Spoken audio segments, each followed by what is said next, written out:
Amit. Andrew? How are you? Okay. Yeah, good.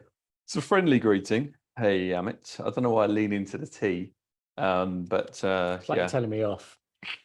It's like how my wife calls me sometimes. Oh, really? Yeah. That's super creepy. I'm not going to do. Just stopping that now. Angry So inside the next one is not going to be. The T's really Yeah. pronounced. Yeah, it's interesting actually because being called Andrew, everyone kind of knows me here as Andrew, Right. but then strangely, it's I get called Andy as well.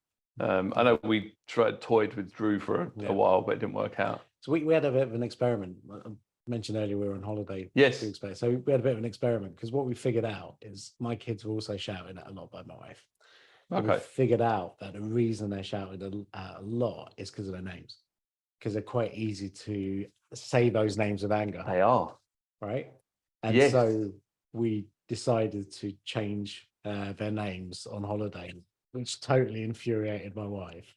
But basically gave them really kind of weird Indian names that are so difficult to say that you can't say them angrily because you can barely say it.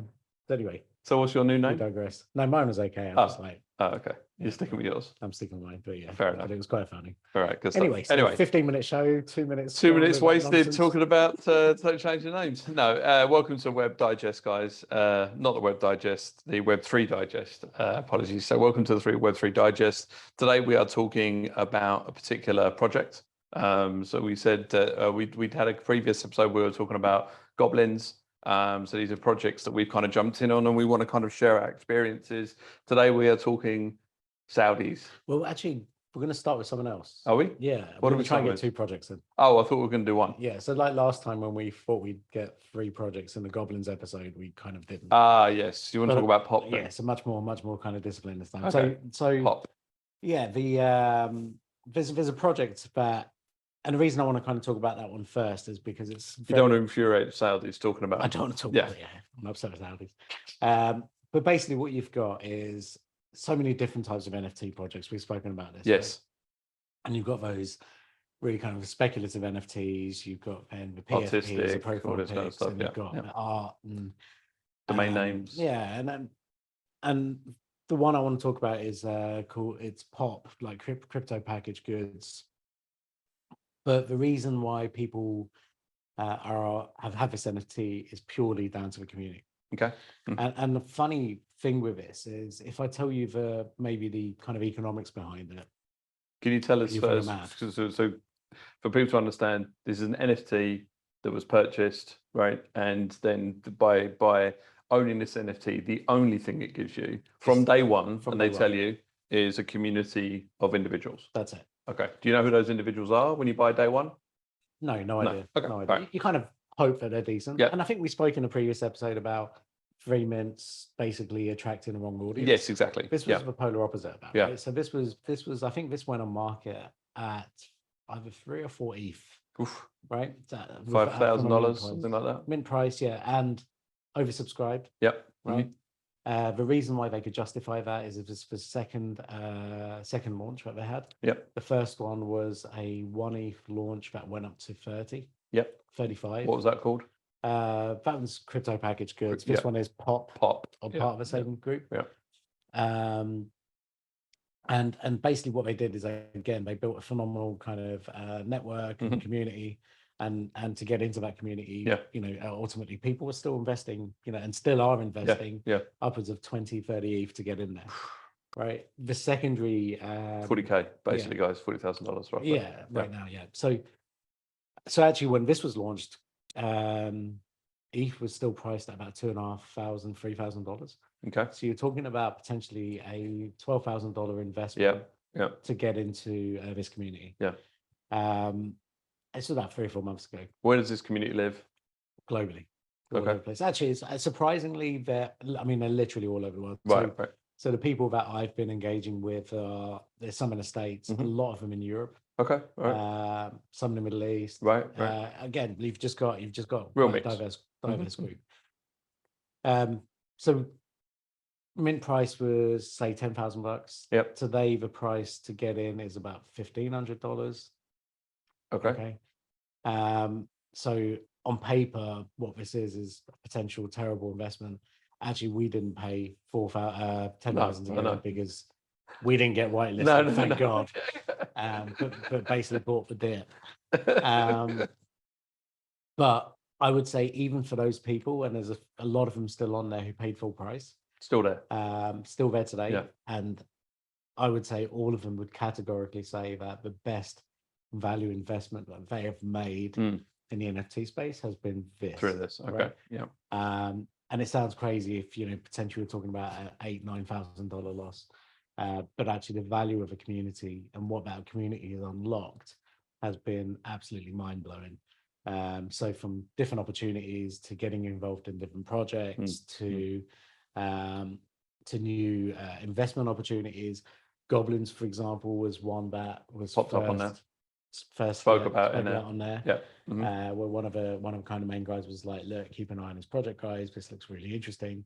And at that point, you're talking about something again that was maybe $20 or $30 that within a week went up to $17,500. Is that right? Yeah. So people have got some enormous sort of value out of being And part of other this. connections, and they're happy, as we've spoken about before, to share this knowledge. It's unreal, just for collaboration, for communication. There's a whole load of people who don't really know what they're doing, but they've heard it's a good community. Okay. And the community's there to learn, Yeah. learn and teach, right? Yes. So you've got that. So I think it's definitely a project to kind of keep a lookout, and I think especially at that kind of price. How does this just work? Like, I mean, for people to understand, you know, okay, like you've bought the NFT, then what? Like, do you jump on Discord? Is it Twitter? Is it Telegram? What does it work on? The only weird thing with this is I've been so used to being on Discord with all the different most of the US projects.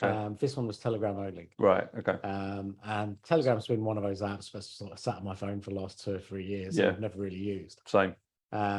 And then when I started to use this, I really started to understand, okay, why Telegram was really good. And it's, I guess the best way of saying it is like WhatsApp on steroids. Yeah. Okay. Right. So if you want to run polls, if you want to kind of have, you know, all kinds of different interactivity, voting or anything, stuff like that. all of that kind of stuff is, and you embedded within there. You connected similar to like Discord, the wallet, so they can So verify secure. you. Yeah. Okay. So you can have private channels inside of Telegram that are fully verified by the wallet. So you've got to own the NFT to have access to those. So it's really smart. But yeah, and like I said, you start then just engaging with the community, but there's no one sitting there waiting to pounce on the newbies, right? No, there's no one sitting there waiting to laugh at you because you don't know what you're doing. It's all very much a case of, look, you know, and we see people saying, hey, this is like the first NFT I've bought. I don't know what I'm doing here. And everyone's like, hey, this is what you do. This is how you connect. Perfect. This is how you start to engage. Exactly. You know, and that happens 5 or 6 times a day, right? Right. You know, and it just happens. Yeah. So it's it's really smart. Nice. So we've got about, I think, 6 minutes here. Okay. So I think it might be worth talking about Saudis now. Yeah. Because anyone that, you know, thought, oh, Andrew and Amit are going to talk about the Saudis, so we better leave. And the people that were listening in talking about Saudis. So it's not actually Saudis as in the place, the country. It's a project called the Saudis that kind of popped up. I'd be interested to know, actually, first off, where you heard about it. Because you actually raised it with us. You were like, hey, listen, check this out. There's a whitelist. We all tried to whitelist. None of us got it. But tell us that first. Yeah, that was a really interesting one. Again, came from Pop. Right. So basically somebody said, there's a collection called the Saudis that's going to be launching in the next week or so. Looks quite interesting. Yeah. And then you kind of look at it and you go on, and then there's a link to a Discord. You go onto a Discord and you start to see the communication. Yeah. And it was crazy. Right. I mean, I think we've both been on Discord channels where, you know, you're basically it's impossible, flow, right? Yeah. It's like Twitter in the old days. Yeah. Right? Yeah. Oh yeah. Totally. Right? Yeah. Where you just can't keep up. No. Right? No. And I was blown away. I've never seen anything at that pace. Yeah. So I thought, okay, there's something going on here. There obviously seems to be a community. Yeah. Tried to obviously get the free mint and a whitelist. Yeah. Didn't happen. We kept an eye on it. And I think it's a really interesting project because what they're trying, ultimately what it is they've turned the CryptoPunks artwork into like Saudi dudes. Into Saudi dudes, right? Yeah. Different designs and all that kind of stuff. But ultimately the style is pixelated style. Yeah, looks it's cool. It's very cool. It looks pretty cool. Yeah. But what you've got behind there is some really kind of smart people. And I think that became obvious on mint day. Right. So somebody did say, oh, if you use this, you can mint for free. And I was just like, I'm just not sure if I trust it. Yeah. So didn't. And I'm glad I didn't, because basically, I think on day one, there was an issue with a contract. Right. And somebody had gone in there and found a little loophole and started to, mint hundreds of these things. Yeah. And the speed at which they responded, but also kept the whole community in the loop as to what was going on, Right. was just magical. It was it was very, very slick. And so you start to think, okay, actually, there's some serious people behind this, who, by the way, nobody knows yet. Right? Yeah, of course. So there's some serious people behind it. And then what they've been doing I mean, I'm not sure if we spoke about this, but I think we did with Goblins, that to keep these communities engaged. Yeah, you've got to do something more. You can't just mint something Right. and to sit back in your ass. Right. Yeah. You've got to have, you've got to have maybe at least 5 or 10 steps kind of planned out, right? Exactly. And what these guys have done is, within about a week of mint, they said, oh, by the way, guys, we're going to send whoever's got a Saudi NFT, we're going to send you an oil rig. And you're like, okay. And you've got no idea what's going on. No. Right. But next day you check your wallet and we've now got an oil rig sitting in there. Yeah. And then and they're like, right, I hope everyone's got their oil rigs, because now we're going to use your oil rigs to find oil. Right. And I'm like, what? Which is any credibility we pulled out for next, so we're just losing it. It's about goblins and oil rigs and fake oil rigs. And so basically then, a few days later, they're like, right, click on this link and just connect your wallet, and it will tell you how many barrels of oil that you've managed to churn. And so how it works is they've given one barrel per hour per NFT. Okay. Which is essentially, so we I think I showed you yesterday, we logged in and we're sitting on a few hundred barrels of oil, which, by the way, we have no idea what this means. No, don't know if it's valuable, don't know if it's a joke. No clue. It's fun. Next thing they've said is, hey, we've got apparently there's a millionaire merchant who wants to come in and buy oil, and he's going to be selecting a few wallets to basically buy oil from. Now, if you've got 200, this wasn't happening yesterday. Yeah, so if you've got 200 barrels sitting in your wallet, he's going to grab some.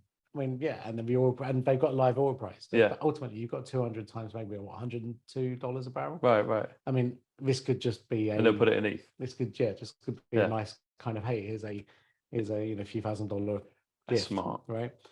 But again, what this is doing is getting people excited, keeping the community engaged, building up demand, because ultimately you increasing the floor price, right? Because people are talking about it and they're understanding it and they're jumping in on it. Yeah, and again, just a really good example of, okay, how do you keep the community engaged? The community is super engaged. Yeah. One of the strongest communities I think I've seen on there as well. Is it time zone wise? Is it US again? Again, a lot of action. Yeah. So for example, there was tweets going out last night. Yeah. Saying one of our Saudi sheikhs has just gone to LA to meet some prominent people, but it was 3 a.m. I think. Right. And it was local time. Yeah. So there's, I think, potentially it might even be a whole US team that behind it. But either way, they're very much and they're keeping in. I mean, tradition of some of the language and stuff you said is very much Middle Eastern. Yeah, it is. It's there's whatever it is, it's been done properly. Good stuff. Excellent. Like it, guys. We want to kind of keep this pinch to 15 minutes or thereabouts. So hopefully you kind of gained a bit more knowledge today, and not just the fact that clearly these couple of guys here at the moment are having way too much fun around this at the moment. But it keeps us young, although we don't get any sleep. So it's fine. Anyway, thank you everyone for listening, watching Web3 Digest. Amit, see you next time. See you, Andrew. Take care. Bye.